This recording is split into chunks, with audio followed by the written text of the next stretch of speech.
your participation today and the opportunity to talk with you about how we can work together to advocate for public education and specific supports and resources for students, teachers, staff, and families in our Henrico community. Since we're a relatively small but mighty group this morning, I'd like to take a few minutes to introduce ourselves to one another, starting with my fellow board members. I have Vice Chair Christy Kinsella from the Brooklyn District, Alicia Atkins from the Varina District, Mickey Ogburn from the Three Trop District, and Reverend Cooper from the Fairfield District is en route. We also have Dr. Cashwell, our superintendent, as well as members of her division leadership team. Do y'all all want to wave? There we go. That is her cabinet. Other HCPS staff, if you'll raise your hand.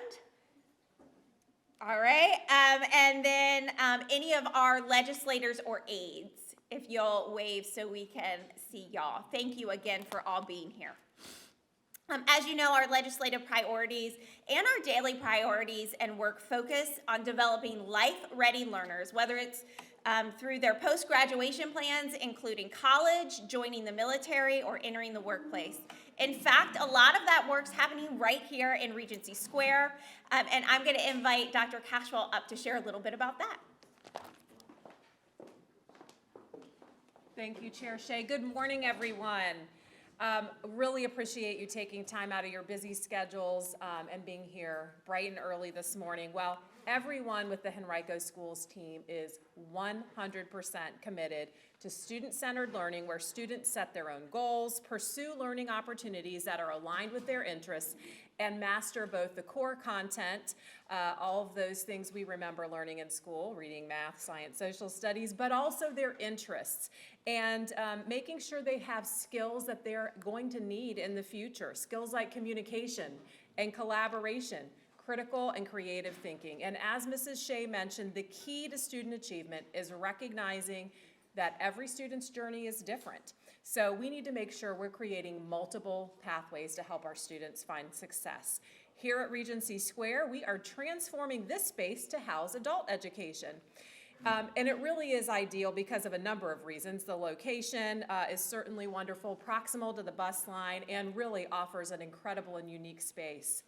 So the construction phase also offers an opportunity for some of our career and technical education students to work alongside skilled tradespeople to hone their craft in a different way when they're learning that construction trade. So I'd now like to welcome Mac Baton, our Director of Workforce and Career Development, who is a champion with a capital C, champion for sure, of this project, as well as the culinary arts program students we're going to introduce in a minute who have prepared today's meal. Mac.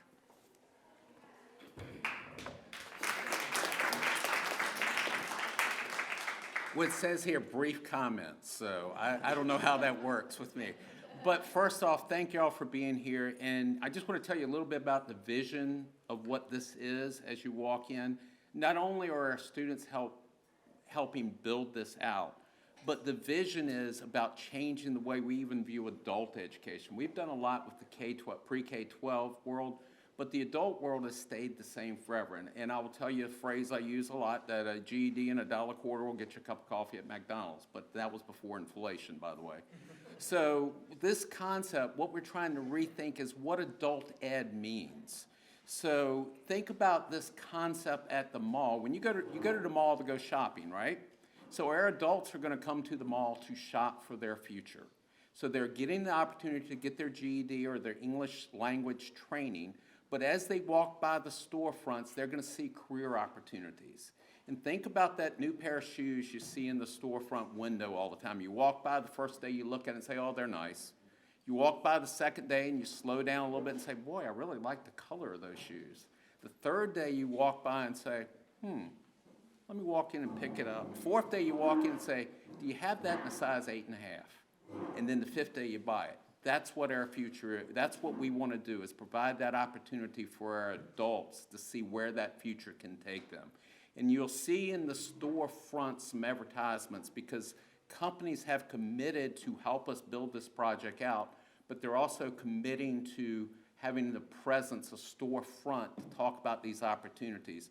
Everything from Bon Secours School of Nursing, which we've had a partnership for years, but as our students are walking in, they're going to see people that look just like themselves in there learning the opportunities to be a nurse, learning the opportunities to be a pharmacy tech, learning all the different pathways. They're even helping put people in that program so they can talk about the opportunities in the hospital.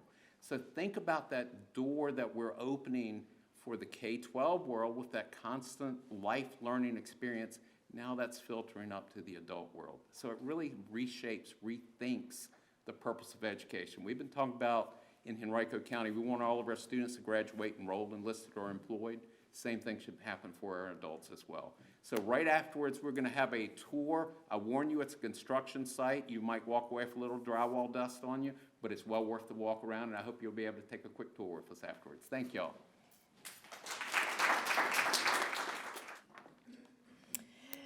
Thank you so much, Mac. Reverend Cooper, would you please step forward to share a few inspirational thoughts and lead us in a moment of silence before we begin breakfast?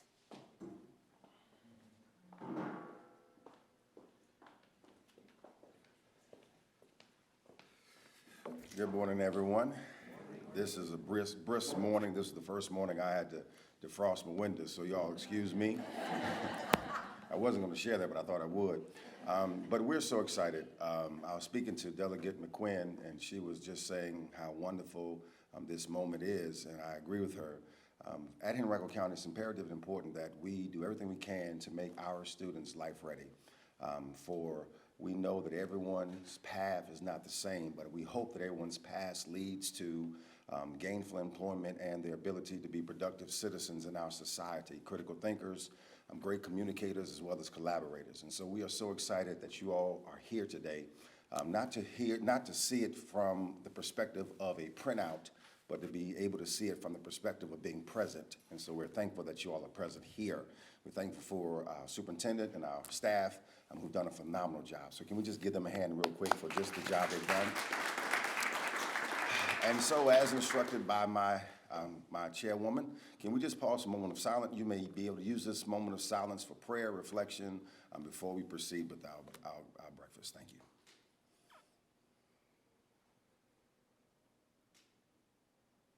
Let's eat.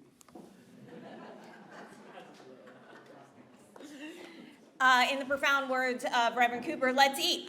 We have food this morning prepared by our students, and so if you'll just make your way and help yourself. Thank you. I'd like to introduce my year ones, and we have a year two student here as well, and perhaps they would like to come out and say what their name is and what school they go to. I'll start right here with Charlotte. My name is Charlotte. I go to Hermitage. I'm year one here in the culinary program. My name is Nora. I go to Hermitage and I'm also a year one. My name's Dabney. I go to Freeman and I'm also a year one. I'm Amber. I go to Hermitage and I'm a year one. I'm Ayana. I go to Hermitage and I'm also a year one. I'm Dejor. I go to Verona and I'm a year two.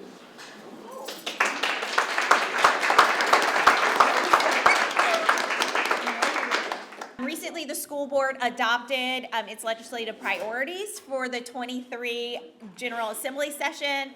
At your seats, you each have a one-page handout with these priorities, but I want to take a few minutes to touch on each one of them in a short slide presentation. There's lots of things that are important to us as a board, but not everything can be a priority every year. So if something comes across your desk and you have a question on how it might impact schools or how Henrico believes you can best serve your community, just reach out and we're happy to have a conversation. So this year we took a very purposeful approach to come up with what we feel like are the most pragmatic areas of advocacy for this legislative session. The board was mindful to align these priorities with our division strategic plan, Destination 2025. The themes that we'll talk about this morning are also consistent with hearing from other school divisions around the Commonwealth and various associations that represent K-12 education. So our first area of priority is academic achievement. Priorities in this area support the review of the state's assessment system, expanding flexibility and delivery of English language services, and the implementation of a code of ethics for special education advocates. Among our priorities of funding, continued opposition to the unfunded mandates, support for full funding of SOQs, and critical attention to funding for staff recruitment in both instructional and operational areas. In addition to funding, we'll note the removal of obstacles to hiring, such as licensure fees, waiting periods, et cetera, and I'll touch on this again in a moment. Other funding priorities include re-benchmarking funding level adjustments to account for inflation and equitable access to high-speed internet for all students and school communities in Virginia. Obviously, teacher and staff recruitment is one of the biggest priorities for all school divisions in Virginia and the nation right now. It is really hard. So legislative and priorities include increasing funding to help address this critical shortage through increased pay and incentives. But also, we need to get creative. And so the creation of new avenues to support teachers and people who want to join the profession.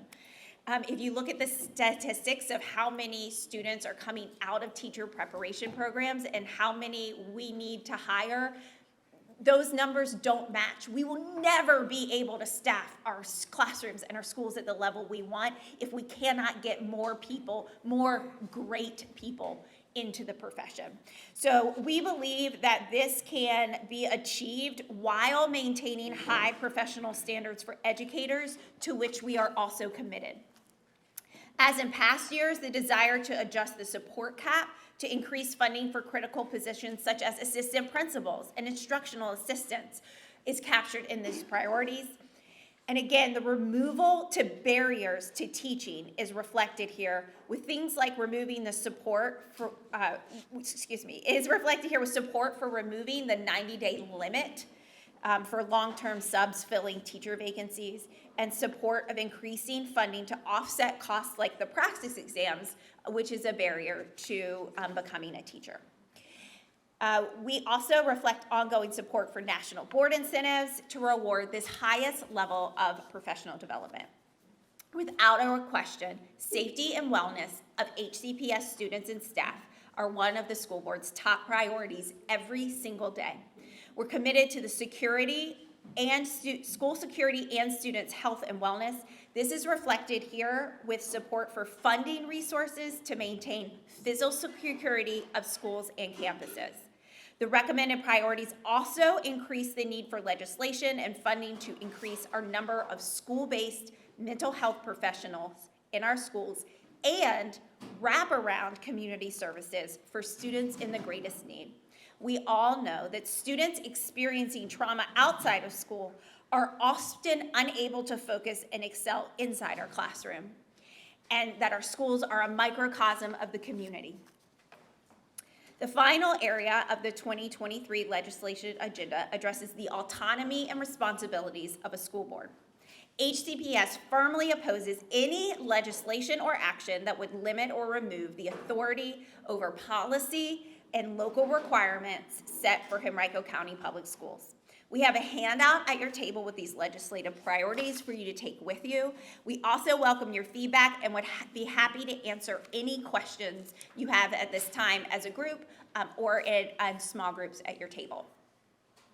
So any large group questions, I'll give it a little bit of wait time as a former teacher.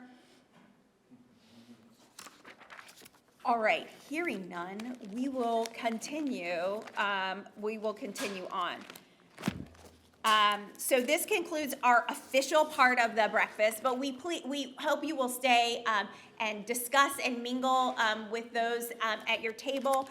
We are here to answer your questions, but also, as teased earlier, Mr. Baton is offering a tour of this new adult education center. It's exciting, you won't want to miss out. As the Tuckahoe representative, this is in my district, and I am just so excited for this new vision for adult education, how it's going to promote generational change along this corridor, but it's also accessible to all parts of our county through the bus line. It's a really exciting project, and so Mac's here to answer any questions about that or give you a tour. Thank you again for being here and taking time. And I hope you all have a wonderful morning and week and legislative session.